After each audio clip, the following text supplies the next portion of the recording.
Cuts. First of all இந்த chance எனக்கு கொடுத்த ரைட்டர் டைரக்டர் ரங்கராஜ் சார் ரொம்ப ரொம்ப தேங்க்யூ சார். நான் செகண்ட் ஹீரோயினாக பண்ணியிருக்கேன்னு மேம் சொன்னாங்க. எஸ், ஆனால் கேரக்டருன்றது ஒவ்வொரு ஸ்டோரிக்கு ஏற்ற மாதிரி மாறும். ஸோ இதில் எனக்கு கொடுத்த கேரக்டர் என்னை பொறுத்த வரைக்கும் ரொம்ப ஒரு டிஃபிகல்ட்டாக நான் எஸ்டாப்ளிஷ் பண்ணியிருக்கிற ஒரு character. I was very blank நான் உள்ளே போகிறப்ப. அதுக்கான ஃபுல் சப்போர்ட் கொடுத்து எப்படி பண்ணும் என்ன பண்ணும் ஹவு ஷுட் ஐ போட்டு இந்த கேரக்டர் எல்லாமே எனக்கு கற்றுக் கொடுத்த ரங்கராஜ் சார் ரொம்ப ரொம்ப தேங்க்யூ சார். ஒவ்வொரு இன்ச்சான ஒரு டீட்டெயில்ஸ் நீங்கள் எனக்கு கற்றுக் கொடுத்தீங்க. Yes, it is a new platform. எனக்கும் இது ஒரு நியூ பிளாட்ஃபார்ம். ஆனால் நீங்களும் இதில் ஒரு நியூன்றது அவ்வளோ ஈஸியாக என்னால் கண்டுபிடிக்க முடியல. ஏன்னா நான் என்ன பண்ணுன்றது என்னை விட பர்ஃபெக்டாக நீங்கள் வந்து எனக்கு நடிச்சு கற்றுக் கொடுத்தீங்க. எஸ்வி ரியல் எஸ்டேட் மற்றும் உங்கள் ப்ராப்பர்ட்டிஸ் வழங்கும் CMDA-வால் அங்கீகரிக்கப்பெற்ற அனைத்து வசதிகளுடன் கூடிய வீட்டுமனைகள் ரெடியில்ஸ், மாதவரம், பொன்னேரி, மீஞ்சூர் பகுதிகளில் உடனே வாங்கிட இன்றே தொடர்பு கொள்வீர். தொடர்பு கொள்ள வேண்டிய தொலைபேசி எண் 9791175755.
அனைவருக்கும் வணக்கம்.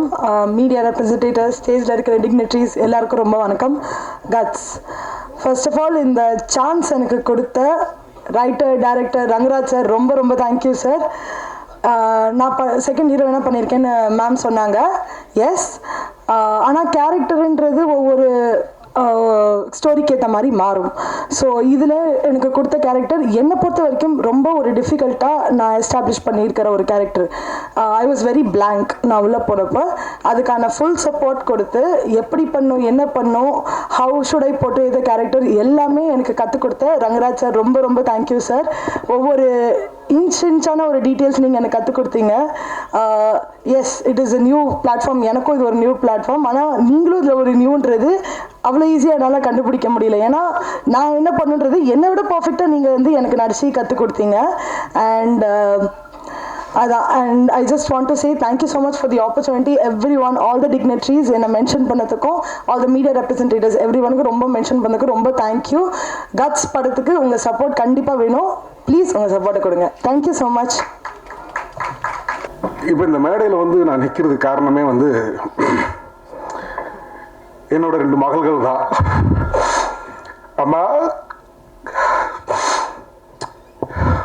அப்பா இந்த பாடம் லிட்டுட்ட பார்த்துக்கிட்டு இருப்பேன் நினைக்கிறேன்.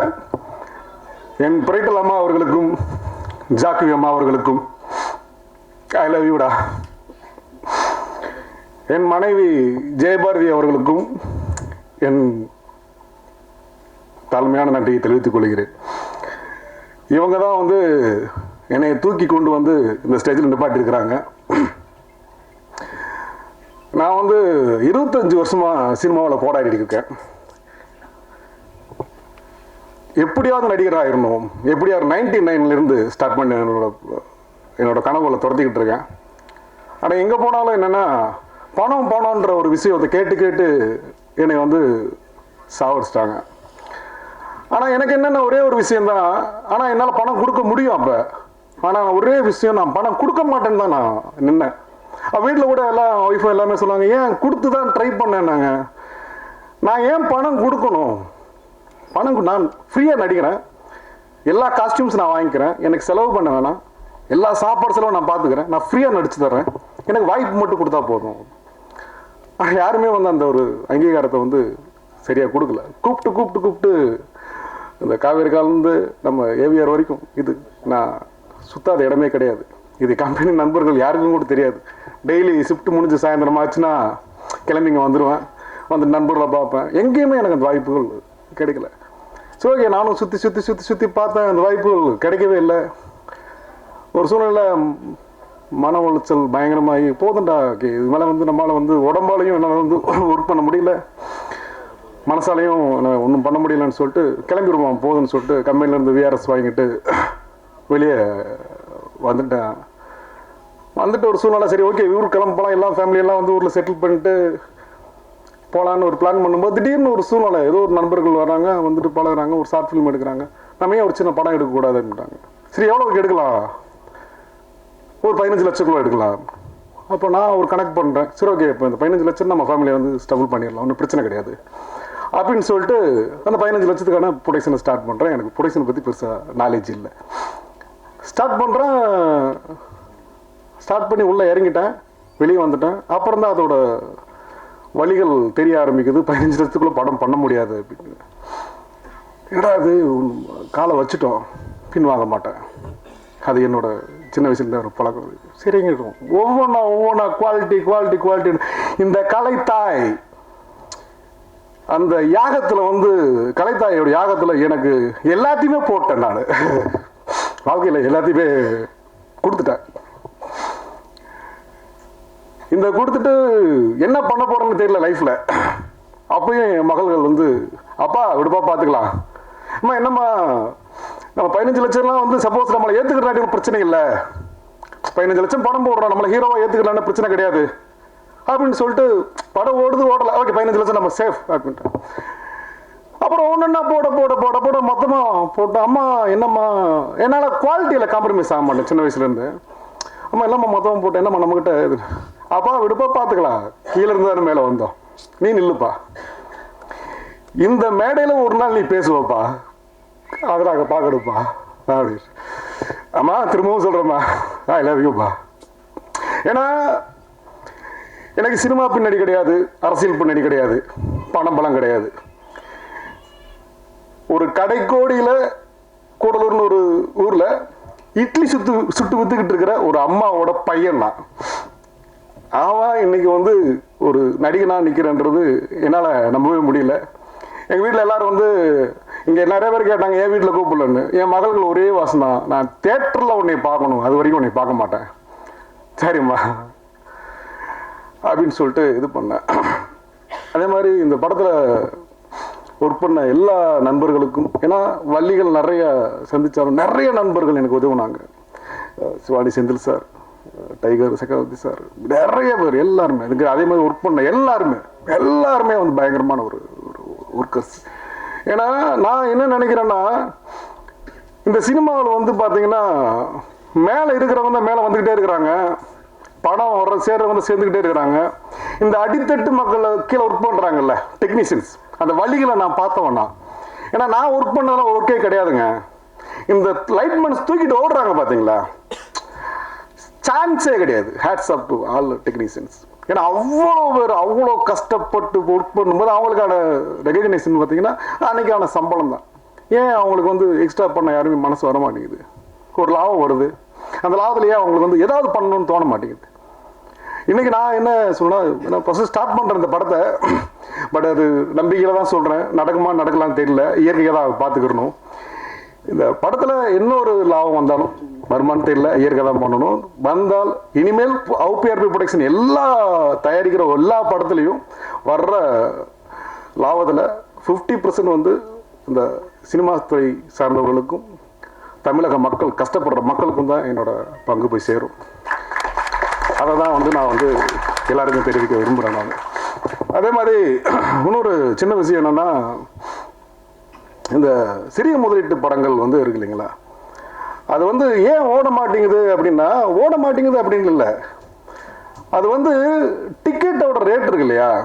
இப்போ தலை அஜித் சாரோட படம் வருது ஓகேங்களா, அவர் வந்து அவரை 200 ரூபா கொடுத்து பார்ப்பாங்க, என்ன யார் 200 ரூபா கொடுத்து பார்ப்பாங்க, புரியுங்களா. அப்போ அந்த இடத்துல வந்து 200 ரூபா கொடுத்து என்னை பார்க்க மாட்டேன், சின்ன படம் தோல்வி தானே அடையும். அப்போ அந்த இடத்துல வந்து நீ டிக்கெட் விலையை குறைச்சி பாருங்க, அங்கே போகிற கூட்டம் அதே கூட்டம் இங்கே வரும். இன்னொரு விஷயம் என்னென்னா, இந்த நார்மலாக படம் எல்லாருக்குமே ஒரு ஸ்ட்ரெஸ் இருக்கும், லைஃப்பில் எல்லாருக்குமே கஷ்டங்கள் இருக்கும், வலிகள் இருக்கும். அதை போக்குற ஒரே ஒரு விஷயம் சினிமா மட்டும்தான். சினிமான்ற ஊடகம் மட்டும்தான் எல்லா வழிகளையும் போக்கும். அந்த போக்குறது பார்த்தீங்கன்னா இப்போ வந்து சினிமா யார் பார்க்குறாங்க அப்படின்னா அப்பர் மிடில் கிளாஸ் தான் வந்து வீக்லி ஒன்ஸ் படத்துக்கு போகிறாங்க. மிடில் கிளாஸ் பார்த்தீங்கன்னா மந்த்லி ஒன்ஸ் பிளான் பண்ணுறாங்க. ஏன்னா 200 டிக்கெட்டு, 4 பேர் போனால் 800, அதில் உள்ள போனால் ஸ்நாக்ஸ் வந்து எல்லாம் சேர்த்து 2000 வந்துடும். அவங்க வந்து பிளான் பண்ணுறாங்க. அப்போ லோயர் கிளாஸில் இருக்கிறவங்க யாருமே படம் பார்க்குறதே கிடையாது. அப்போ வழிகள் அவங்களுக்கு எப்படி போகும்? போகாதுல்ல. ஸோ முன்னாள் முதல்வர் மாண்புமிகு புரட்சித்தலைவி அம்மா அவர்கள் ஒரு திட்டம் முன்னாடி போடுறதா கேள்விப்பட்டு அது கேன்சல் ஆச்சான்னு எனக்கு தெரியல. அதே மாதிரி இந்த தேட்டரை வந்து அவங்க எடுத்து நடத்துகிற மாதிரி சொல்லியிருந்தாங்க போல். பட் அது சரியான டீட்டெயில்ஸ் எனக்கு தெரியல. நான் என்ன கோரிக்கை வைக்கிறேன்னா, மாண்புமிகு தமிழக முதல்வர் மு.க. ஸ்டாலின் அவர்களுக்கு என்னோட தாழ்மையான கோரிக்கை என்னென்னா, இந்த 50 ரூபா டிக்கெட்டுக்கு வர்றதுக்கு என்ன வழிகள் பண்ணணுமோ அதை தயவு செய்து பண்ணுங்க. ஏன்னா இதை வந்து நான் வந்து ஒரு பிச்சையாகவே கேட்குறேன், நான் கலை பிச்சையாக கேட்குறேன் நான். ஏன்னா அவ்வளோ ஒரு சிறிய முதலீட்டு படங்கள் வந்து வெளியே வராமல், ஒரு தாயின் கருவறையிலிருந்து வெளியே வர முடியாமல் துடிக்கிற மாதிரி துடிக்கிறாங்க. அவ்வளோ படங்கள் வெளியே இருக்குது. அவங்களாம் எப்போ வர்றது வெளியே? கரெக்டாக ஒவ்வொரு வாரம் வீக்லி ஒன்ஸு. இப்போ தலை படம் வருது, அப்புறம் ரெட்ரோ வருது, சூர்யா சார் படம் வருது. இது இப்போ இடையில நாங்கள் எப்போ தான் வந்து படங்கள் தயாரிக்கிறது? எல்லாருமே வந்து வாய் வார்த்தை சொல்கிறாங்க. அது எங்கேயும் பழி ஒரு நடக்க மாட்டேங்குதே. எல்லாருமே வந்து நீங்கள் டிக்கெட் விலையை குறைங்க. இப்போ என்ன சொல்கிறேன்னா, இப்போ வந்து மாண்புமிகு தமிழக முதல்வர் மு.க. ஸ்டாலின் அவர்களும் துணை முதல்வர் உதயநிதி ஸ்டாலின் அவர்களும் நீங்கள் நினைச்சா ஒரு படம் பார்க்கணும்னா ஃபாரின்ல போய் தனி ஃப்ளைட்லோட போய் பார்க்க முடியும். அந்த அளவுக்கு உங்களுக்கு சூழ்நிலை இருக்குது. ஆனால் ஏழை எளிய மக்கள் மன உளைச்சல் தீர்க்கிறது எங்கே போவாங்க? படம் பார்க்க வழி இல்லையே. மக்களாட்சியை வந்து கொடுக்கணும்னா எல்லாருமே சந்தோஷமா இருக்கணும்ல. அதனால் தயவு செஞ்சு இந்த டிக்கெட் விலையை வந்து நீங்கள் குறைக்கிறதுக்கான வழிகளை பாருங்கள். நான் ஏதாவது தவறாக பேசியிருந்தா என்னை தயவுசெய்து மன்னிச்சிருங்க. ஏன்னா வந்து இந்த குரல் அங்கே கேட்குமா அப்படின்னு தெரியல. கேட்டு இதற்கு நீங்கள் வந்து பதில் அளிக்கணும் அப்படின்னு நினைக்கிறேன். அப்படி பதில் அளித்தால் மட்டுமே இங்கே மக்களாட்சி நடக்குதுன்னு ஒரு அர்த்தம்ன்றது மாதிரி நான் பதிவு போடுறேன் நான். ஏன்னா அவ்வளவு ஒரு சினிமாத்துறை வந்து ரொம்ப நலிவடைஞ்சிருக்குது. அது சினிமாத்துறை மேலும் மேலும் வரணும், கலை மேலும் வளர வேண்டும் என்று வாய்ப்பளித்த அனைவருக்கும் நன்றி கூறி விடைபெறுகிறேன். நன்றி வணக்கம்.